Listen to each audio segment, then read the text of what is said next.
السلام علیکم ورحمۃ اللہ وبرکاتہ نحمدہ ونصلی علی رسولہ الکریم اما بعد۔ تمام بھائی اور بہنوں کا استقبال ہے، امید ہے آپ سب خیریت سے ہوں گے۔ الحمدللہ، اللہ کا شکر ہے میں بھی خیریت سے ہوں۔ تو قرآن پاک میں ہم اور آپ پڑھ رہے ہیں سورہ بقرہ، آیت نمبر 140 تک ہو چکا ہے۔ آج انشاءاللہ تعالی آیت نمبر 141 کو کریں گے، ایک ہی آیت کو، اور اس کے بعد انشاءاللہ تعالی ہم اور آپ پارہ نمبر 2 میں پہنچ جائیں گے، تو پھر اس کو پڑھیں گے۔ تو اگر آپ میرے چینل پر نئے ہیں اور پہلی بار میری ویڈیو دیکھ رہے ہیں، سمجھانے کا طریقہ سمجھ آتا ہے اور یقیناً سیکھنا چاہتے ہیں، تو ضرور میرے چینل کو سبسکرائب کر لے تاکہ میری ہر آنے والی ویڈیو آپ تک بآسانی پہنچے اور اس سے آپ تجوید کے ساتھ قرآن پاک پڑھنا سیکھ سکیں۔ تو چلیے سبق شروع کرتے ہیں۔ اعوذ باللہ من الشیطان الرجیم، بسم اللہ الرحمن الرحیم۔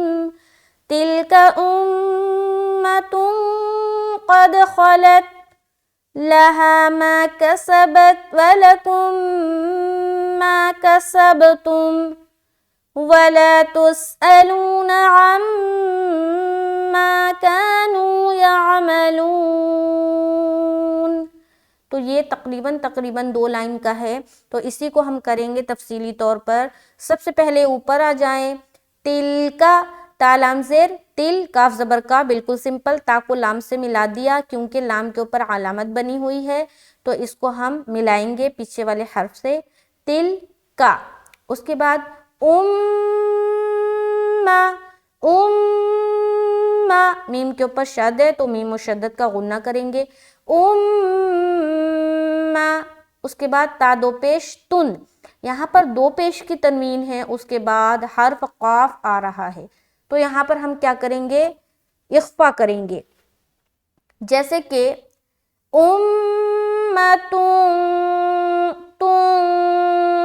قد خلت، فرق دیکھیے۔ اور آواز کو نا آپ غور سے سنیں، جب میں پڑھ رہی ہوں نا تو آواز کو غور سے سنیں، کہاں پر آواز ہماری واپس آ رہی اور کہاں پر ہماری آواز اسٹاپ ہو جا رہی، اس چیز کو آپ غور و دھیان سے سنیں۔ تلک امۃ قد خلت، قد خلت، قد خلت۔ اب یہاں دیکھیں 2 پیش کی تنوین ہے، یہاں تو میں نے بتا دیا کہ میم مشدد کا غنہ کریں گے۔ یہاں پر 2 پیش کی تنوین ہے، اس کے بعد حرف قاف آ رہا ہے، تو یہاں پر ہم کیا کریں گے؟ اخفا کریں گے، جو کہ ہم کر رہے ہیں تم۔ اس کے بعد قد، قاف دال زبر قد، قاف موٹے حروف میں سے ہے، لہٰذا گول کرتے ہوئے ہم دال میں ملائیں گے جب، تو دال میں ہماری آواز مل کر واپس آئے گی ہماری طرف۔ کیوں؟ کیونکہ دال کے اوپر سکون ہے اور دال حروف قلقلہ میں سے ایک ہے، لہٰذا ہماری آواز ٹکرا کر ڈبل ساؤنڈ معلوم ہوگا، جیسے کہ قد، قد، قد خلت، قد خلت، قد خلت، سمجھ آ رہی؟ قد، قد، قد، ایسا۔ اگر کوئی یہاں پر پڑھے قد، کیا پڑھے؟ قد، تو قلقلہ نہیں ہوا، قد قلقلہ نہیں ہوا، جو کہ غلط ہے۔ تو ہمیں کیسا پڑھنا ہے کہ ہماری آواز واپس ہماری طرف آئے، قد، دو، دو، دو، ایسا جو ساؤنڈ ہے نا وہ صحیح قلقلہ ہے۔ اس کے بعد خلت، خا زبر خا، لام تا زبر لت۔ اب یہاں پر ایک چیز دیکھیں آپ کہ دال کے اوپر بھی سکون ہے اور تا کے اوپر بھی سکون ہے، دونوں جگہ ملانے کا کام ہو رہا ہے، لیکن ایک جگہ آواز واپس آ رہی ہے، ایک جگہ اسٹاپ ہو جا رہی۔ کیوں؟ کیونکہ یہ حرف قلقلہ والا ہے اور یہ حرف قلقلہ کے علاوہ ہے، تو جب بھی قلقلہ کے علاوہ کوئی حرف سے آپ ملائیں گے تو آپ کی آواز وہاں پر اسٹاپ ہو جانی چاہیے، لوٹتی ہوئی معلوم نہ ہو، سمجھ آ رہی؟ اسی لیے ہماری آواز یہاں پر لوٹتی ہوئی معلوم ہو رہی، جبکہ یہاں پر ہماری آواز اسٹاپ ہو جا رہی۔ تو پوری لائن کو یہاں تک غور سے سنیں۔ تلک امۃ قد خلت قد خلت قد خلت لت لت تعمیر جیسے مل رہا آواز اسٹاپ ہے نا. اگر کوئی یہاں پر پڑھے قد خلت کیا پڑھ دے قد خلت خلت تو غلط ہو جائے گا کیونکہ تا میں بھی قلقلہ ہو جا رہا. تو آواز آپ سمجھے آواز کیسے نکل رہی ہے اور کیسے سٹاپ ہو رہی ہے اس چیز کو آپ سمجھے. قد خلت ایک آواز یہ ہے قد خلت ایک آواز یہ ہے تو ہمیں سیکنڈ والا پڑھنا ہے یہاں پر ٹھیک ہے. دونوں کو میں ساتھ میں پڑھ رہی ہوں غور سے سنیں. قد خلت قد خلت تو یہ جو سیکنڈ والا ہے یہ صحیح ہے اور خا کو بھی موٹا نکالنا ہے کیونکہ خا حروف مستعلیہ میں سے ایک ہے جو موٹے پڑھے جاتے ہیں اور قاف بھی. تو قد خلت قد خلت قد خلت سمجھ آ رہی. آگے امید ہے کہ آپ لوگوں کو ہر ایک چیز واضح طور پر سمجھ آ رہی ہوگی کیونکہ بہت محنت سے سمجھاتی ہوں بس صرف اور صرف آپ لوگوں کے لیے اور اللہ کی رضا کے لیے کہ آپ لوگوں کو سمجھ آئے. اسی لیے اتنا تفصیلی طور پر اور ایک چیز کو بار بار اور ہر طریقے سے ہر اینگل سے میں سمجھانے کی کوشش کرتی ہوں کہ ہر طریقے سے آپ کو سمجھ میں آئے. کہیں بھی کوئی ایسی گنجائش نہ رہے کہ ہمیں یہاں پر سمجھ نہیں آیا. تو میں سمجھاتی ہوں ایسا پڑھنا ہے اور اگر آپ ایسا پڑھ رہے تو یہ غلط ہے. کیسا پڑھنے سے غلط ہوگا وہ بھی میں بتاتی ہوں کہ اگر آپ ایسا پڑھ رہے تو یہ غلط ہے آپ کو ایسا پڑھنا ہے.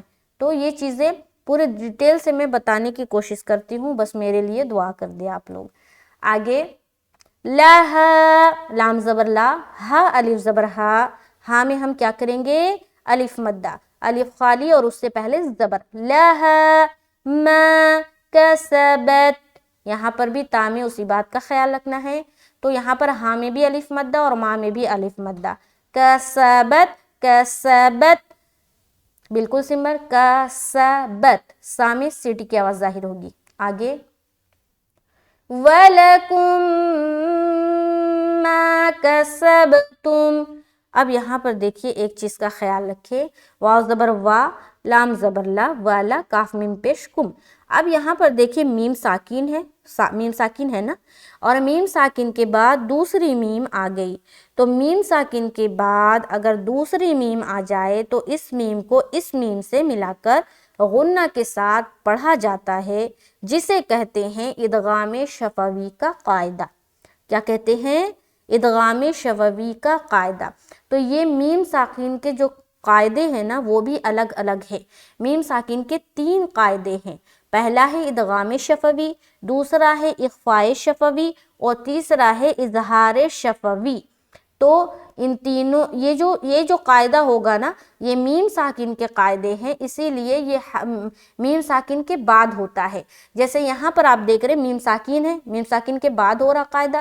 جیسے ہر جگہ آپ کو میں بتاتی ہوں کہ نون ساکن کہیں پر بھی آپ کو دکھائی دے تو اس کے بعد کوئی قاعدہ ہو رہا ہوگا. اسی طریقے سے میم ساکن کا بھی قاعدہ ہے جو کہ 3 ہے جن کا نام میں نے آپ لوگوں کو بتایا. تو اگر اس کا جو قاعدہ ہے وہ اگر آپ کو تفصیلی طور پر سیکھنا ہے تو آپ میرے چینل پر ٹائپ کر سکتے ہیں میم ساکن کے قاعدے تو وہ لیسن آپ کے سامنے آ جائے گا اور وہاں سے آپ سیکھ سکتے ہیں. تو بہرحال یہاں پر ہم کو کرنا ہے میم کو میم سے ملا کر غنہ جیسے کہ وَلَكُمْ مَا كَسَبْتُمْ كَسَبْتُمْ ٹھیک ہے. تو غنہ یہاں بھی کر رہے ہیں ٹھیک ہے اور جگہ بھی غنہ ہی ہوتا ہے لیکن قاعدہ جو ہے الگ ہے. قاعدہ اگر کوئی پوچھے گا تو آپ کو یہ کہنا ہوگا کہ یہ میم ساکن کے قاعدے میں سے ایک ہے. سمجھ آ رہی. اگر آپ کہہ دیں یہاں پر غنہ ہوگا یہ بات تو آپ کی صحیح ہے لیکن اگر کوئی بولے کہ یہاں پر یہاں پر غنہ جو ہوگا تو وہ کون سا قاعدہ کا غنہ ہے تب آپ کو بتانا ہوگا کہ یہ میم ساکین میں سے یہاں پر ہو رہا ہے ادغام شفوی کا قاعدہ. تو میم کو میم سے ملا کر غنہ کریں گے، ٹھیک ہے؟ تو یہ قاعدہ جب تک آپ کو معلوم نہیں ہوگا آپ کیسے بتائیں گے کسی کو؟ تو اس کو تفصیل سے جاننا ضروری ہے۔ تو یہاں پر ہم نے کیا غنہ، اس کے بعد کسبتم، سین کو با سے ملاتے ہوئے قلقلہ، کسبتم، آگے ولا تسألون، ولا میں الف مدہ، الف خالی، اس سے پہلے زبر، ولا تسألون، الون، لو میں پریشر ڈال رہے، واو مدہ کرے، واو ساکن اس سے پہلے پیش، تسألون عما، یہاں پر دیکھیں میم مشدد کا غنہ، غنہ یہاں بھی کر رہے اور یہاں بھی کر رہے، لیکن یہاں پر کیا ہو رہا ہے؟ ادغام شفوی کا غنہ، میم کو میم سے ملا کر غنہ، لیکن یہاں پر صرف اور صرف میم مشدد کا غنہ۔ تو سمجھ آ رہی؟ یہ قاعدہ ہے۔ تو یہاں پر ہم کریں گے عما، عما کانوا، کانوا یعملون، یعملون، یعملون، عین کو واضح طور پر یا، یا، یا، یا، ایسا، ملون، ملون، واو مدہ کریں گے، واو ساکن اس سے پہلے پیش۔ تو پوری آیت کو دیکھیں، بسم اللہ الرحمن الرحیم، تلک امۃ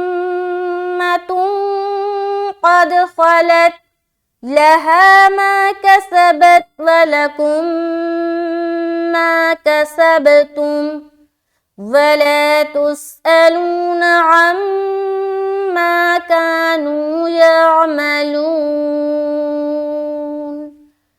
تو پوری آیت کمپلیٹ ہوتا ہے، شکر الحمدللہ۔ اسی کے ساتھ ساتھ ہمارا پارہ نمبر 1 مکمل ہوتا ہے۔ یہ دیکھیں نیچے پارہ نمبر 2 شروع ہوگا انشاءاللہ تعالی، نیکسٹ کلاس میں ہم اور آپ شروع کریں گے۔ تو بس دعاؤں میں یاد رکھے، دعا کرے اللہ تعالیٰ آسانی کا معاملہ فرمائے، اور اسی طریقے سے میں نے ارادہ کیا ہے، اللہ تعالیٰ میرے ارادے کو قبول فرمائے اور اس میں اللہ کی مرضی شامل ہو جائے، اور یہ جو میں نے ارادہ کیا ہے کہ پورے قرآن شریف کو مکمل کریں گے انشاءاللہ تعالی۔ اسی طریقے سے تجوید کے قواعد کے ساتھ اور تفصیلی طور پر ڈیٹیل ویڈیو بنا کر میں آپ لوگوں کو سمجھاؤں گی۔ تو یہ جو میں نے ارادہ کیا ہے تو اللہ تعالیٰ میرے اس ارادے کو قبول فرمائے اور اس میں ساتھ ہی ساتھ آسانیاں پیدا کرے، اور میری اس محنت کو قبول فرما لے، اور مجھے دین کی جو تعلیم ہے اس میں ہمیں مزید مزید مزید اور اضافہ کر دے، جتنی ہمیں معلومات ہے اس سے اور مزید اضافہ کر دے۔ اللہ تعالیٰ سے یہی دعا ہے، اور تمام پوری دنیا میں قرآن کو جو تجوید کے ساتھ پڑھنا ہے نا اس کو عام کر دے، قرآن ہر ایک انسان کو ایسا پڑھنے والا بنا دے جیسا اللہ تعالیٰ کو پسند ہے۔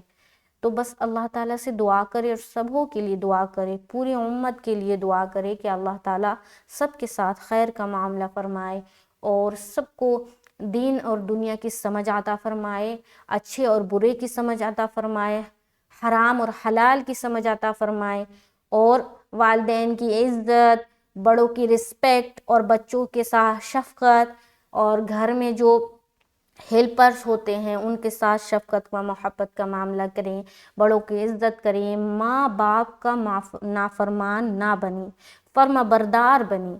تو ان ساری چیزوں کے لیے نا دعا کرے ساری امت کے لیے، تو اپنے حق میں بھی دعا اللہ تعالیٰ قبول فرمائیں گے انشاءاللہ تعالیٰ۔ تو چلیے ملتے ہیں نیکسٹ کلاس میں، مجھے دعاؤں میں یاد رکھے۔ السلام علیکم ورحمۃ اللہ وبرکاتہ۔